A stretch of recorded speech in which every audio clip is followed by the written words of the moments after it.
Hey, what is up everyone? Welcome back to another review, and today I'm taking a look at the SD Gundam Cross Silhouette F-Kunoichi Kai from Gundam Build Metaverse. So this is another Gundam Build Metaverse kit. Now if you do want one of these of your own, I got mine through those awesome people over at Hobbylink Japan, so the link is down there in the description. Now let's check it out.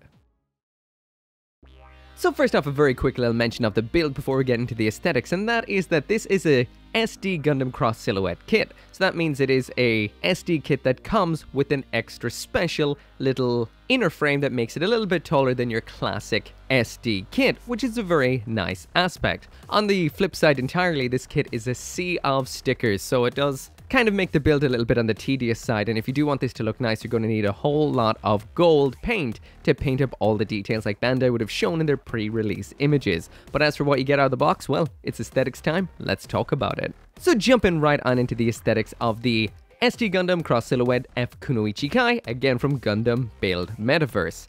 This kit is definitely a unique one without a doubt. There's a whole lot going on here that I'm not sure even what to say. Now, I usually don't review SD kits that often. I do every now and then just to see what they're like. The master grade SD kits are absolutely godlike and awesome, but when it comes to actual SD kits, these are just really a little bit of fun. Don't expect too much real serious model kit out of them. For example, we do have that kind of gaudy injection gold for the V-fin part on the top of this, which is kind of normal for these kind of kits. But the killer aspect in here, of course, is the stickers. We've got stickers all over the place, especially gold ones. They do not look the greatest, definitely not. Let's get in a little bit closer. So when it comes to the actual, what can I say, the aesthetics on an SD kit, it's always a hard place to really start. First off, if you do like yourself your Gundam kits cute and small, this is definitely where to go, especially if you prefer simpler kits and simpler ones to build. Now, they're simple in general, but I don't know why Bandai goes absolutely mad on ridiculously detailed designs that you end up using a ton of stickers on. Now, this is the sheet of stickers that you'll be using on this kit. I did end up using pretty much every single sticker on this kit that you can use. These ones up here, these are a choice of eyes. There's 4 in total, and we do have a swappable eye segment that just is in behind these eyes that you can just pull out, flip around, and there's another set of eyes on the other side, which is a usual SD sort of thing. But besides that, I did use all the stickers, and they're everywhere. They're like here, here, here, here, here. They're everywhere, and they have to bend around the worst of corners. Now, if you build SD kits, these are stickers as well, you will be very much used to these because I don't know why. Bandai just needs to make them as over-designed as possible. On top of that, then we do have a whole lot of clear parts, like up on the V-fin there. This scarf type segment looking quite nice, and on this big ponytail right here. Now, a second ago I took off the big wings, the Gundam F90 style VSBORs. So that's because the ponytail there just kind of clacks off them all the time. It does get in the way of just even moving this around in, you know, it doesn't move around a lot, but that immediately gets in the way. But yeah, what can I say? If you want to see the most basic gunpla around, SD kits are usually the way to go. They have a lot of the usual kind of Gundam issues, like the massive seam lines there. The nubs are quite prevalent too. They're a little harder to cut out as well because they're designed to be pulled off the runner. So even if you've got yourself a good nipper, you're going to end up with a cacophony of nubs all over the place. And of course, the usual worst other issues are here as well. So we've got mold lines, like you can see right there. We've got hollow parts. You've got the works. But again, it's cute and it's a little bit unique. Let's get it spinning. So there is that full 360 spin of the SD Gundam Cross Silhouette F-Kunoichi Kai. Now, I will mention about this, you can build this in 2 different ways, and that is using the cross silhouette frame, which makes this one a little bit taller and gives it knees and elbows. Very, very subtle knees and elbows, I will mention. Or you could build it with the standard frame, which is also in here as well, which will make this a little bit shorter with stubbier arms and legs if you prefer that classic SD Gundam look, but in the end you're going to get something that does look akin to this right here.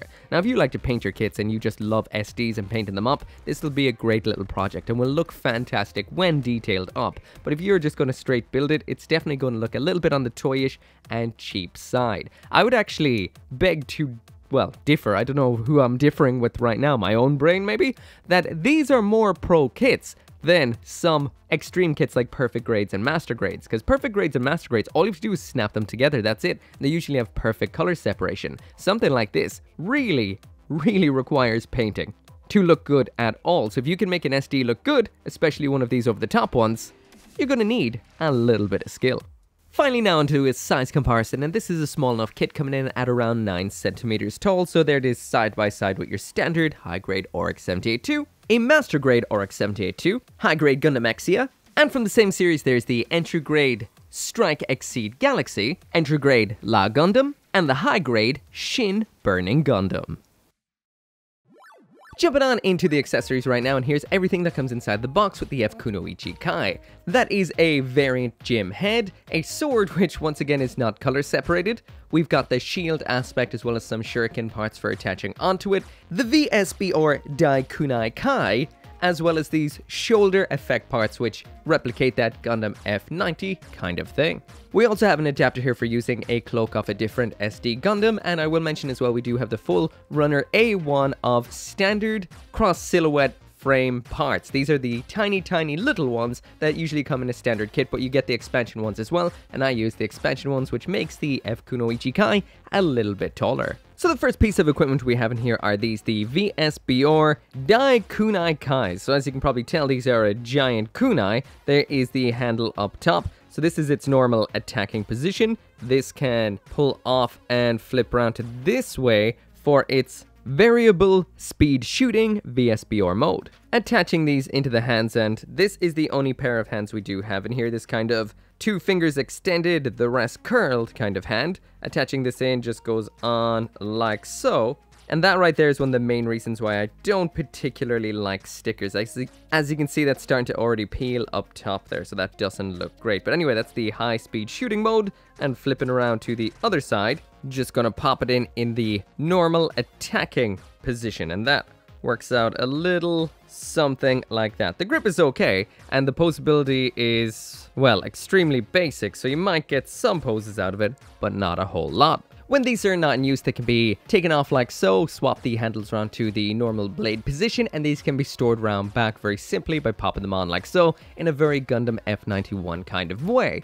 This does critically get in the way of articulation. What very little articulation this does have, this does seriously impact it, so when it's in its normal position, it can be a little bit on the awkward side. Next up, you're actually able to pop the handle off one of these VSBRs, and you're able to use one of these little pink effect parts with it for this cool little effect. So this is what it looks like attached into the hand, and this is called the Shikumi Beam Kunai. By reusing parts from the Oryx Zero Maru, the Dai Kunai's handle itself can form a kunai and generate a high power beam blade. Next up in here, we've got the little tiny sword. This is referred to as the Ninjato, and it says combat equipment carried over the Oryx Zero Maru. It may be used as a beam sword as well, further enhancing its slashing ability. This is what it looks like. It's got no color separation whatsoever, no beam parts for that beam effect that it's talking about, and this can just slide on into the butt flap like so when it's not in use, kind of further getting in the way of everything clashing a little bit. Next up in here, we've got the Beam Shield Dai Shuriken. So we use this little central aspect of the Gundam F91's shield, and then we take those beam effects that we had earlier on, they just pop in like so, and then like so for this beam shuriken, and this actually doesn't look all that bad. Of course, there's a little bit of a sticker in the middle there, but this is still a cool little effect. It is definitely flimsy, but it's a cool effect. You can then slap that onto the forearm as a beam shield just like so, but I am having a little bit of trouble with the shoulder armor, but it does work out. It looks kind of cool. So next up in here, we've got a pair of shoulder effects, and what it says in the manual about these is the Sai-Dai Kado, a powerful system in which the F91's operations run at full capacity. All unit abilities are unleashed, and the beam shawl used for dissipating heat expands from the shoulders. The unit dons a face cover that provides efficient ventilation and transforms from its regular Kunoichi mode to the combat-ready Shinobi mode. And it's at this point right here that I've realized I've had the Shinobi mode face on the whole time, so I might as well talk about what we can do with the head at this point right here. But anyway, first off, to attach these onto the shoulders, they just slot up from below and look like that. Anyway, about the head. So this right here is the face I've had attached the whole time, which is the Shinobi mode, and apparently not the default mode that I was meant to have it in. So just to switch this over, it's quite simply just pull out the head from in here just like so. There's a lot of actual swapping aspects in here, so that is the Shinobi face with those eyes, And there is the standard Gundam face with those kind of shiny eyes, like it's seeing something particularly it likes or wants. So that is what it looks like then, and then you pop this back on for the default form of the Kunoichi Kai, which definitely looks a lot more Gundam-y and less Gundam F91 heat dissipation face. So that is the way it should have looked throughout the whole review so far, with that kind of Gundam face. But there is more that this can do. So apparently in typical Kunoichi fashion, this Gundam right here is a master of disguise. So first off, you can pop off the entire head just like so. And the first disguise that we've got in here is this Jim head. So it just pops on just like so. Of course, we won't have the effect part, so I'll take those off. Pop off that little shield as well. By the way, this shield can actually be attached on without the effects, just like that right there. And we've lost a shoulder, so attaching that right back on. So the first of the disguises in here, like I mentioned, is the Jim. To do this, you need to pop off the standard Kunoichi head and then pop on the Jim one. I almost totally forgot to remove the shawl. You remove that too, and this is what you end up with. So it's pretty much the same looking robot, but we've got that typical cross silhouette Jim head in here, just with a new sticker for the eyes. And I will mention, the new sticker definitely not looking fantastic. We've got a lot of those kind of little cuts in it that Bandai put into make a sticker fit around a curved surface, so not fantastic. So the second mode then is the light armor mode. So in order to do that, you have to take off a whole bunch of the armor from both the body, the shoulders, the chest, the F91 pack round back, and then up at the head you have to remove the helmeted armor and take the ponytail segment off the back, attach it onto the head, and this is what we get in the end. Throwing that light sword into the hand just for a little bit of a pose, and that is what it looks like in its third form. So a simple change, but it looks quite a bit different. So finally now onto the articulation. When it comes to the build on these, they're not that bad, honestly. I've built a few of these cross silhouette kits, and as far as structural integrity goes, they're not awful, really. They're very simple, and the little frame inside works well. I actually find they work a little bit, simpler. I mean, better on simpler Gundams with less of an overinflated design. But anyway, let's get into a bit of a pose. So anyway, there it is in the usual pose. Now I have to admit, I'm actually kind of impressed. The little frame, when not bogged down by all the armor on it, does give you a little bit of a, well, nice flair to its pose. The knees are definitely fairly limited, as well as the ankles, but that's not that bad. Of course, once you get all the armor on, it does get a whole lot more restricted from what you just saw, but I don't know. Cross silhouette kits, they're a little bit of fun and something to throw on your desk to kind of move around every now and then when you're bored. So anyway, that right there is it. And what can I say? An SD kit is an SD kit for the most part. I do personally prefer when SD kits are a little bit simpler, like just a standard Gundam. The colors tend to work a little bit better. But Bandai loves making these ones absolutely coated in clear parts and tons of stickers. If you like that sort of thing, this is exactly what you see time and time again. If you want something that has the cute SD aesthetics, but with a lot more actual model kit inside of it, I always recommend Bandai's MG SD line. The two kits so far are fantastic. This, par for the course for one of these kind of SD kits. Not gonna get ranked, because I don't really rank them, but if you want one, link is down there in the description. Anyway, as always, thank you so much for watching, and I will see you next time. As always, this video right here would not have been possible without each and every single one of you guys who watches my videos, and all of these awesome people right here who help out on the channel memberships and over on Patreon, including 10 Soldier YT, Abraxas, Caleb Engelhart, Dashil Marmion, Golel Rockstar, Joe, Lauren Sihak, or G95061, 10 Soldier YT again, and Van Fawn.